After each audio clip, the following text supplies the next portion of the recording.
अयोध्या की पवित्र भूमि पर जब भगवान राम का जन्म हुआ तो पूरे नगर में ऐसा लगा जैसे स्वयं धरती ने मुस्कुराते हुए एक नई रोशनी को जन्म दिया हो।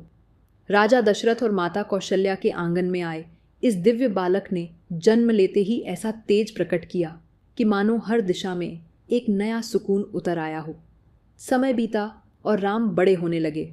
वे बचपन से ही मर्यादा, आदर, धैर्य और विनम्रता का प्रतिरूप थे।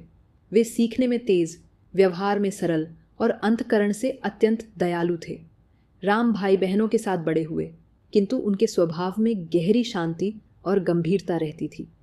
गुरुकुल में उन्होंने शस्त्र विद्या, वेद, उपनिषद, नीति और धर्म का ऐसा ज्ञान प्राप्त किया जिसने उन्हें अद्वितीय बना दिया।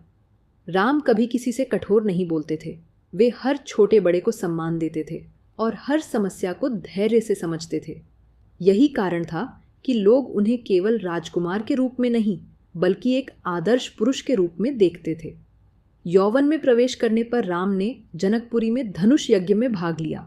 वह शिवजी का धनुष था जिसे कोई भी राजा, योद्धा या बलशाली पुरुष उठाने तक में सक्षम न था।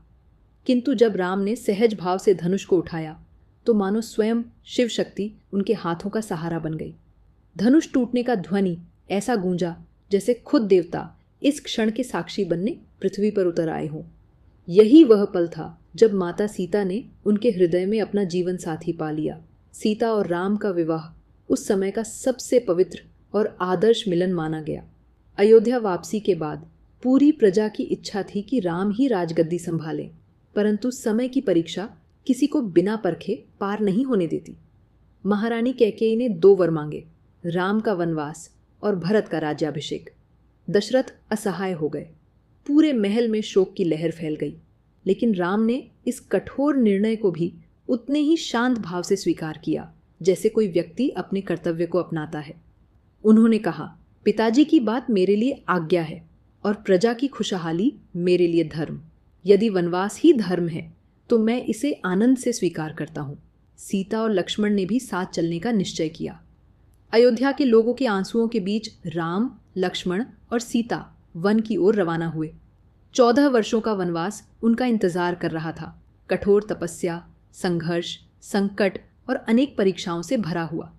वनवास के दौरान राम ने कई ऋषियों की रक्षा की, असुरों का नाश किया और धर्म की स्थापना का संदेश दिया। किंतु असली कठोर परीक्षा शुरू हुई तब जब रावण ने छलपूर्वक माता सीता का हरण कर लिया। राम के लिए यह केवल पत्नी का अपहरण नहीं था, यह धर्म, नारी सम्मान और न्याय के विरुद्ध किया गया अपराध था। राम का हृदय वेदना से भर गया, लेकिन वे विचलित नहीं हुए। उन्होंने सीता को खोजने के लिए हर संभव प्रयास किया। रास्ते में जटायु से उनकी मुलाकात हुई, जिसने अपने प्राणों की आहुति देकर सीता की रक्षा की थी। यह दृश्य राम के हृदय को तोड़ गया, परंतु उन्हें अपने संकल्प में और भी दृढ़ कर गया। राम की मुलाकात फिर हनुमान और सुग्रीव से हुई। यह मिलन इतिहास में एक नई दिशा देने वाला था। हनुमान ने राम को न केवल अपना पूर्ण समर्पण दिया, बल्कि उन्हें वह शक्ति प्रदान की जो हर असंभव कार्य को संभव बना दे। हनुमान समंदर लांघकर लंका पहुंचे, माता सीता को संदेश दिया और रावण के अहंकार को ललकारा। फिर आया वह दिन जब राम और रावण का महासंग्राम हुआ। एक ओर अधर्म, अहंकार और अन्याय, और दूसरी ओर धर्म, साहस और मर्यादा। यह युद्ध केवल शक्ति का नहीं बल्कि सिद्धांतों का था। अंततः प्रभु राम ने रावण का वध किया और धर्म की पुनः स्थापना की। पूरा संसार जान गया कि अधर्म कितना भी शक्तिशाली क्यों न हो, सत्य और धर्म की विजय निश्चित है। 14 वर्ष पूरा होने के बाद राम, सीता और लक्ष्मण अयोध्या लौटे। अयोध्या दीपों से जगमगा उठी, खुशी से नाच उठी और यह उत्सव आज भी दीपावली के रूप में मनाया जाता है। राम का राज्य राम राज्य न्याय, समानता, प्रेम और शांति पर आधारित था, जहाँ राजा और प्रजा का संबंध परिवार जैसा था और हर व्यक्ति को न्याय बिना किसी भेदभाव के मिलता था। भगवान राम की कथा केवल एक कहानी नहीं बल्कि जीवन जीने की संहिता है।